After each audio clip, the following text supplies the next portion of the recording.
Ever wondered what happens when technology becomes too advanced? From exploding smartphones to devices that can hack into any car, these 9 gadgets were so powerful that governments worldwide had to completely ban them. The most shocking part. Number 3 on this list was used by criminals to steal millions before it was discovered.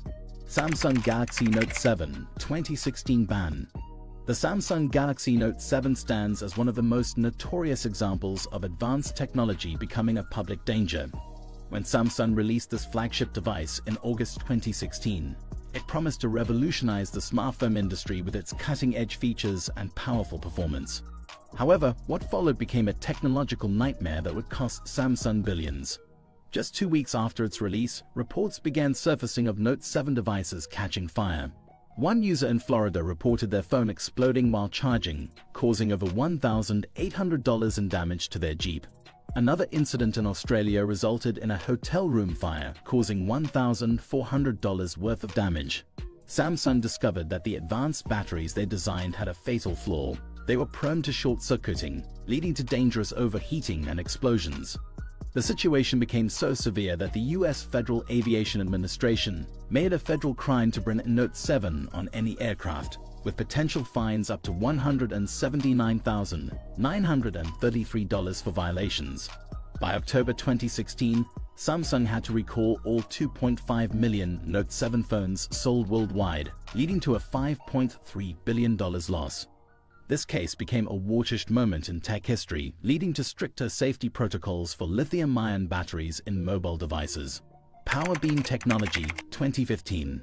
PowerBeam technology emerged in 2015 as a groundbreaking wireless charging solution that promised to revolutionize how we power our devices. This advanced system used concentrated beams of electromagnetic energy to charge devices from up to 30 feet away, something that seemed straight out of science fiction. The technology could deliver up to 1.5 watts of power to devices, enough to charge smartphones, tablets, and even small laptops without any physical connection. However, the FCC's investigation revealed a serious problem. The focused electromagnetic beams operated at frequencies between 24 and 60 GHz, the same range used by critical aircraft navigation systems. Testing showed that PowerBeam signals could potentially interfere with airplane altimeters, which helped pilots determine their altitude during critical flight phases like landing. The risk was particularly high near airports, where multiple PowerBeam units could create signal interference zones. Despite the company's attempts to modify the technology, the FCC ultimately banned PowerBeam devices in the United States under Section 15.255 of their regulations. This decision came after several major airlines and the Federal Aviation Administration submitted evidence showing how the technology could compromise flight safety. The ban highlighted the delicate balance between advancing wireless charging technology and maintaining crucial safety standards in aviation. Stinger Mobile Phone Jammer 2008. The Stinger Mobile Phone Jammer was a powerful device that could block all cell phone signals within a 45-foot radius at the push of a button. Released in 2008, this pocket-sized gadget sold for $200 and quickly became popular among people who wanted to create quiet zones in theaters, restaurants, and offices. The device worked by emitting radio signals that overwhelmed cellular networks on all major frequencies, 2G, 3G, and even early 4G bands. But the real danger emerged when criminals started using stingers during robberies. By blocking all phone communications in banks and stores, they prevented people from calling emergency services. A series of coordinated heists in Chicago and New York used these jammers to delay police response by up to 15 minutes. Even more concerning, the devices could block GPS signals used by emergency responders to locate 911 calls. The FCC finally cracked down in late 2008, declaring all cell phone jammers illegal under federal law. The penalty: up to $112,000 per violation. They seized thousands of units and prosecuted several major distributors. Today, even owning a Stinger or similar device can result in heavy fines and possible jail time. USRP Hack RF1 restricted. The USRP Hack RF1 represents one of the most powerful hacking tools ever created. This small radio device, about the size of a smartphone, could intercept and copy almost any wireless signal between 1 MHz and 6 GHz. What made it particularly dangerous was its ability to not just receive signals, but also transmit them, effectively cloning wireless car keys, garage door openers, and even credit card payment systems.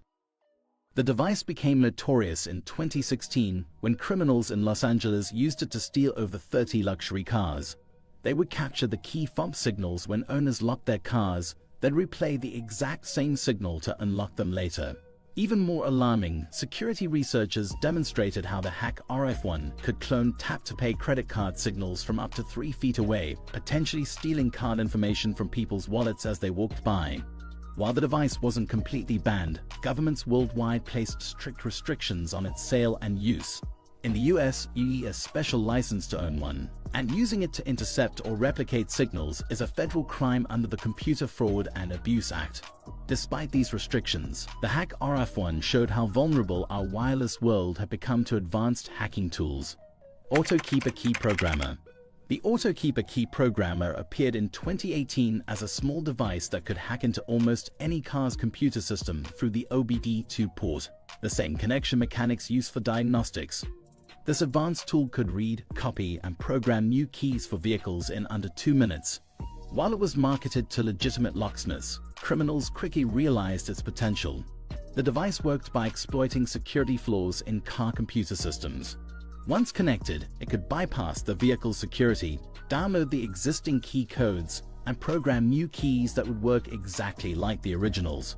What made AutoKeeper particularly dangerous was its compatibility with over 200 car models from major manufacturers like Toyota, Honda, and BMW.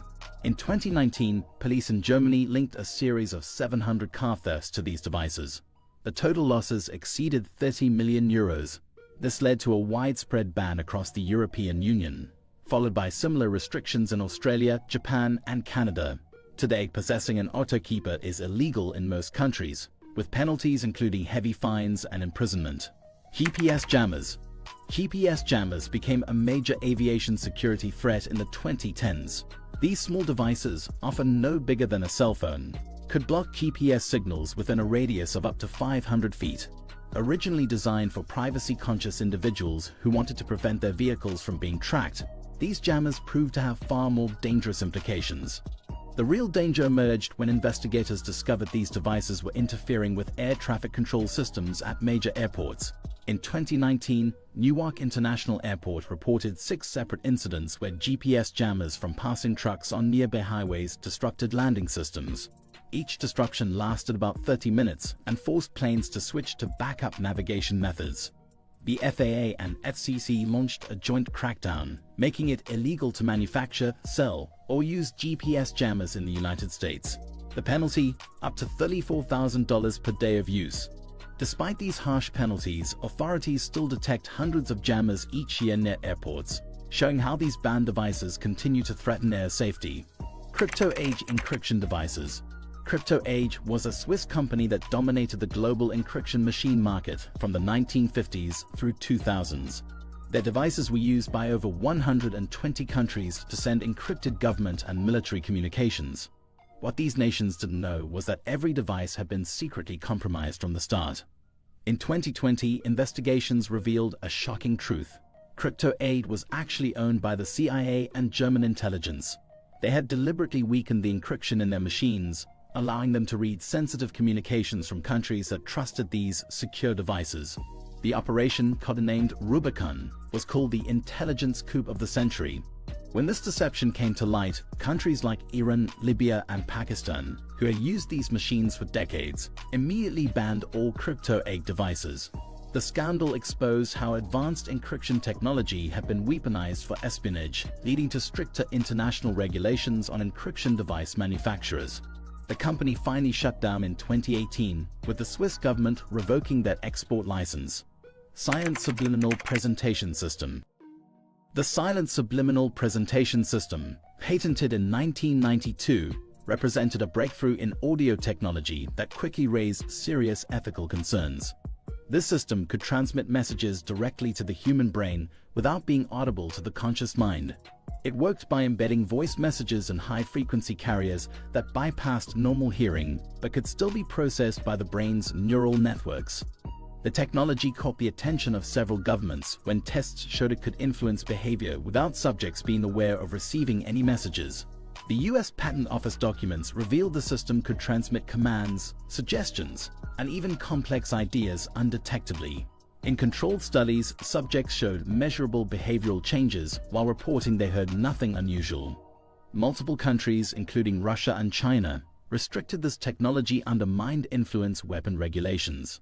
The EU classified it as a potential human rights violation tool in 2003, banning its commercial use. Today, any research involving silent subliminal technology requires strict government oversight, showing how some advances in technology can cross ethical boundaries that society isn't ready to accept. EEPROM erasing flashlights. The EEPROM erasing flashlight might look like an ordinary UV light, but it exposed a critical weakness in our digital security.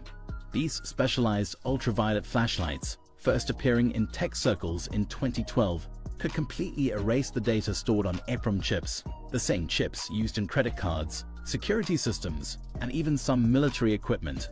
EEPROM chips store data that's supposed to be permanent, like security codes and encryption keys. But when exposed to intense UV light at the right wavelength, these chips would reset to their factory state. What made these flashlights particularly dangerous was their portability and speed. They could wipe a chip clean in just 15 to 20 seconds, leaving no trace of tampering.